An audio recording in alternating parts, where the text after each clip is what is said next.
Thank you so much for joining the second part of this class, where we begin by discussing, do we see this in our lives? Do we see that what happens in the spiritual realm is what's creating the physical reality that we experience? I hope you're benefiting. If you are, please subscribe so you'll receive the next classes, the next videos. If you know someone that can benefit, please share. And if you put a thumbs up, more people will see this video. Thank you so much. Have you seen anything like this in your own life? Yes, but hard to pinpoint right now. All the time, I can't say it right now, but maybe whenever I think about, like, if I decide, like, I'm working, and a while ago I wanted to have on Friday to have half day, because it's hard for me to prepare when I come from work at 6 o'clock, especially when it's a winter. And I wanted to do it, and I did not know how to approach it and who to say. I'm sure if I would probably maybe go to HR, but I was thinking about this a lot, how to do it. And then suddenly, it's almost like I place this, my wanting, into the Hashem's hand. And suddenly somebody approached me and I said, one of managements, so talking about how are you doing? Do you like here and there? How do you like for this group? And I said, everything is fine, but I have something that I feel not, I don't know how even to ask you, but I would love to have on Friday half day, or maybe not to work even, just whatever is possible. And I explained the reason. And this lady, she's saying, I understand, I'm Jewish myself, but she approached me for other reasons, for my work. And then this came to the topic, and she said, of course, we're gonna allow you. And since that, I have this half day. And what, I don't know if this is a good example, but whenever I think about in them, it's my spirituality, it's my willingness to serve God, and in the best way I can at this particular time. And as more as I think about this, doors are open on the material level, on the physical, not on the physical level, right? So that's my. But Beautiful. I love that story about your work. You had this yeah, spiritual I had no resolution. I want to idea. keep Shabbos properly. Right. And then suddenly it just plays out in the physical world like so Exactly. easy. And I give to somebody an example. If somebody would say to me, like, I want to do something and I can't because, and there are examples, and it's valid excuses. But then I remember this example, and now as I'm talking now, came up other few things which I wanted a long time ago. I went to, my daughter was graduating from Binghamton. It's a school where many Jewish children, if you know, it's a New York State college.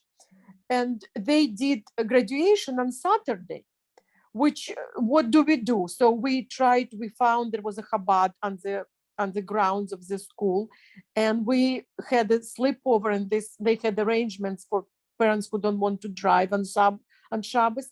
It was a quite a bit of walk. It's not very close, but still. But before this happened, how I'm gonna do it? Of course, I have to be at my daughter's graduation, but this is Shabbos. And she was very upset with us that we're not going to make pictures, and we're not going to go with her like as other parents do with children. I don't know what to answer her, because there are questions which I cannot answer, just the way it is. It's done because it was God said to do so. And then somehow I was introduced to rabbitzing. And my daughter connected me with this rabbits, and of course we have a place for her to stay here. And again, it was like a manna from the sky, As soon as Rivka, wait, I'm going to go on. Rivka, were you going to add something? I'm sorry. Okay. No, it was lovely. I just wanted to ask, you were saying during Industrial Revolution and Hasidism, the windows were open from above, and but then you said the windows were closed, or they kept? No. From then, they've been opening wider and wider, because the world is more and more flooded with the knowledge of God. Okay. And concurrent to that, it's more and more flooded with the knowledge of the world. And I'm saying it's just like an example of this idea, Okay. which Miriam just gave her own personal examples that were very powerful, of like the spiritual energy is really what creates the physical reality. So since spiritually there's a knowledge flooding the world, physically there's a knowledge flooding the world. As the Rebbe is saying here, since spiritually, as we're going to explain, we didn't even really explain, we've reached a certain level in world peace and the redemption process. So physically, we've reached a level in world peace that this has trickled into the minds of the leaders of the world that war is like a really foolish waste of energy, time, and so destructive. So Miriam had a few examples. Anyone else have things they've seen in their life where spiritual has changed the physical?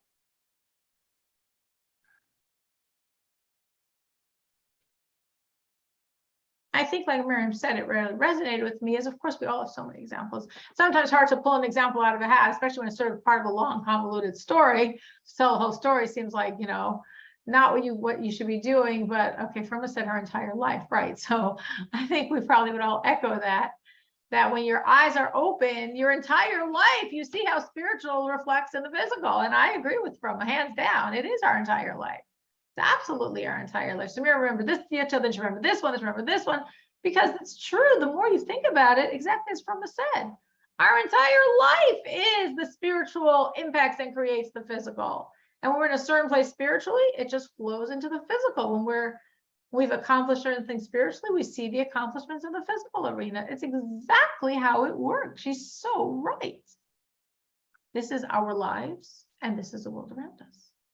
And that's why the Rebbe is saying, when spiritually we reached a certain line of the reality of Moshiach, automatically in the minds of the world, why would we fight? That's so childlike, inappropriate, wrong, wasteful, destructive. Well, it's been that way for thousands of years. Well, we never realized till now. So what happened spiritually that changed the world, that shifted the world, that brought this tremendous physical shift? So the Rebbe says that this declaration of the leaders of the countries of the world, that we've reached this time of world peace, that we should beat our swords into plowshares, is coming from the declarations of our kings. It says in the Talmud, who are the kings of the Jews? The rabbis. So our kings, our rabbis have declared that behold, this one, King Moshiach, is coming. And this, of course, began with the declaration of the previous Lubavitcher Rebbe.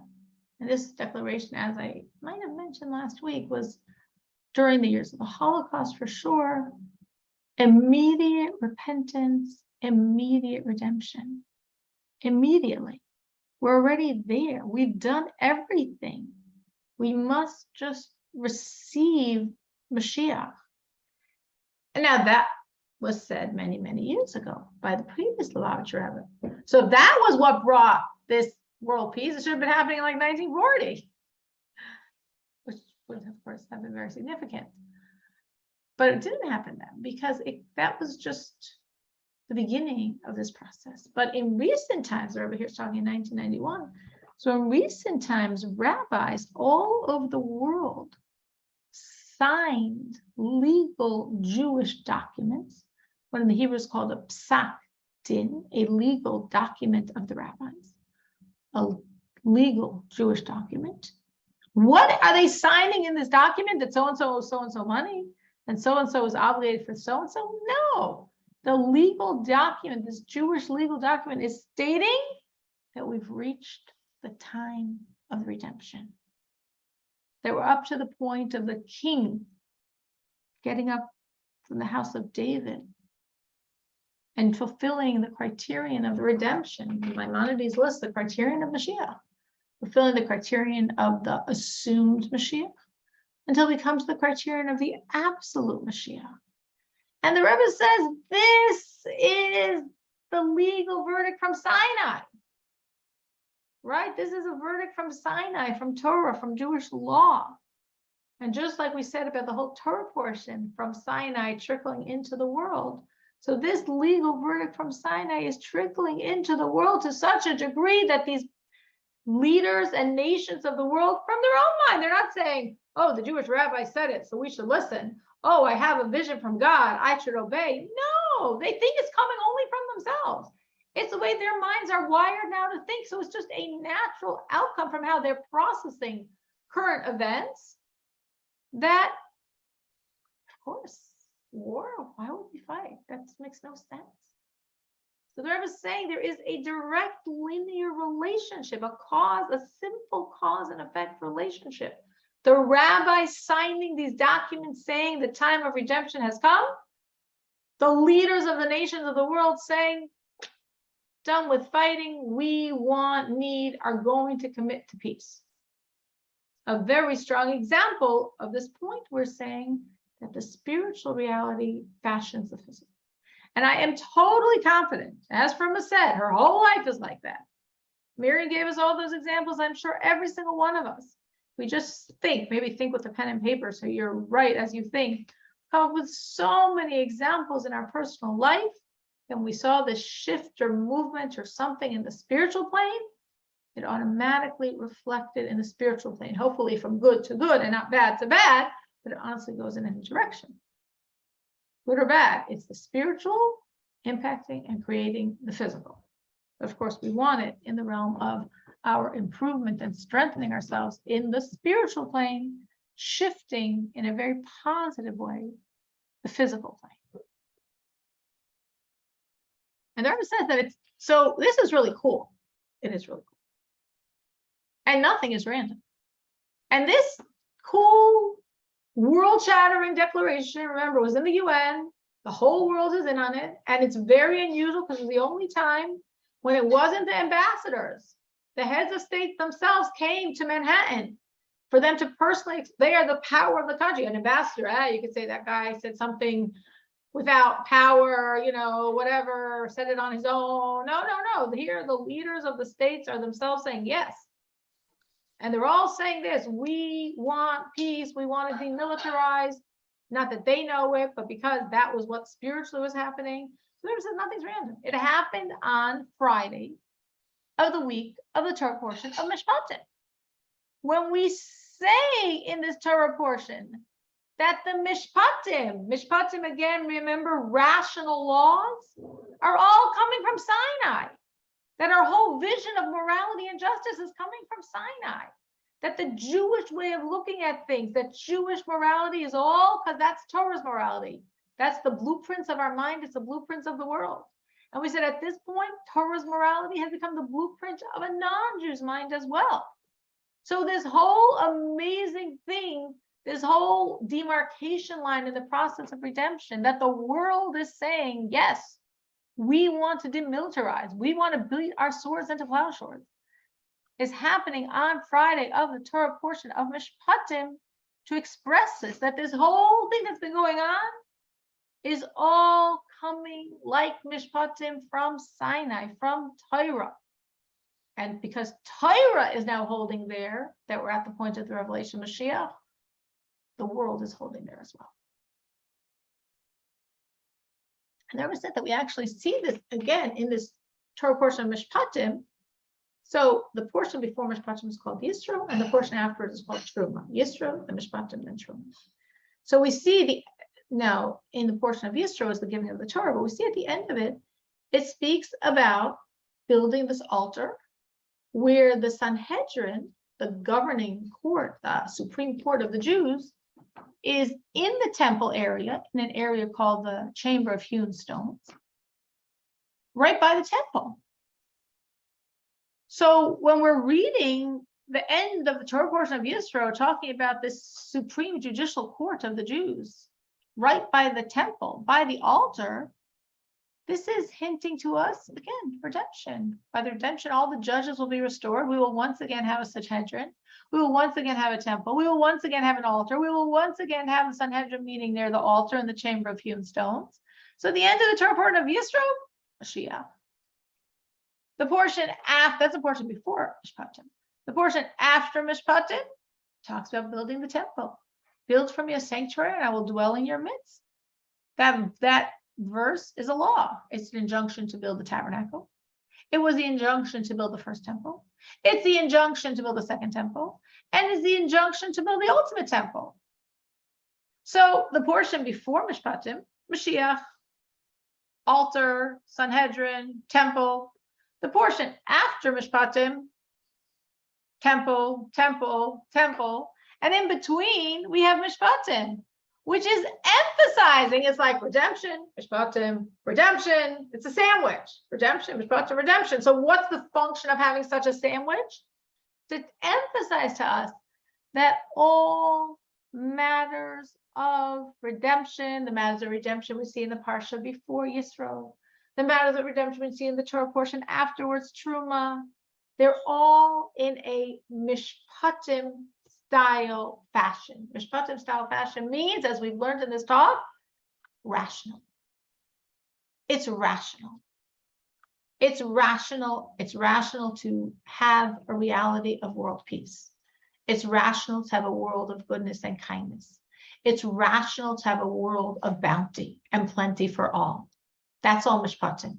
So the Mashiach element of Yisro, the Mashiach element of Truma, with Mishpatim in the middle of the sandwich, is saying all this Mashiach stuff has become purely Mishpatim, purely rational. And it's very interesting. I remember a friend years ago sending me an article from some, like, I don't remember what he was, futurist predictor, and it's a very interesting article because he was saying how, like, you know, like man on the street, or as I would say, news reports, seems to paint this dismal picture of the world, but actually that's not true at all. And he was just pinpointing, like, all over how so many good things are happening, and so many things are happening that are showing that we're moving to a world of peace and prosperity and plenty for all and health for all. Now, again, we don't get that feeling when we watch the news. They're not trying to give you that feeling. They're trying to give you a feeling of danger. Come back and watch more. Danger. Come back and watch more. But he says that's the reality. So it's very interesting because, of course, he didn't use the word Mashiach. And of course, he wasn't, I have no clue if he was Jewish. He was definitely not coming from a religious perspective at all. He was just saying from a very rational perspective, looking at the progression in the world in all these critical areas. He was speaking about the desalination of water. You know, there's so much water, but it's not drinkable. And there's some people, the most critical thing they need is water. And nowadays, there's so many ways water is being made drinkable for man. Like, to us, it's like, okay, we open the faucet. But if you think about it in the world's perspective, like, what an unbelievable thing that's changing the lives of millions of people. Right, the global village, and all these things are just moving the world in a very natural way toward peace, toward prosperity, toward life, health. They've identified the gene of aging. Now they just have to figure out how to, like, fiddle with it a little, change the process, but in a very natural, like we're saying, mishpatim, rational way. In a very rational, make sense in our human mind way, the world is moving toward redemption. Now, this is not the entire talk. This is through this is about halfway through the talk. But we're going to stop at this point in terms of the messages the Rebbe is giving, and I want us to, like, try to digest them, because of course the reason we're learning this, or what was the initial motivation of mine, is that there's a war going on. And of course, when we listen to the news, if you do that thing which you shouldn't do, it doesn't sound good, and it never sounds good, and it always sounds worse and worse and scarier and scarier and scarier, more and more terrifying, more and more like everything's crumbling, and can't put your fingers on it fast enough, things are falling apart so rapidly. And say, wait a minute, this is God's world, and he's moving this world in one goal. The purpose of creation, as we said in the beginning, is for Moshiach. That's why he's doing everything. He's not doing everything to have the world, go up in flames, go down in disaster. It's to create Moshiach.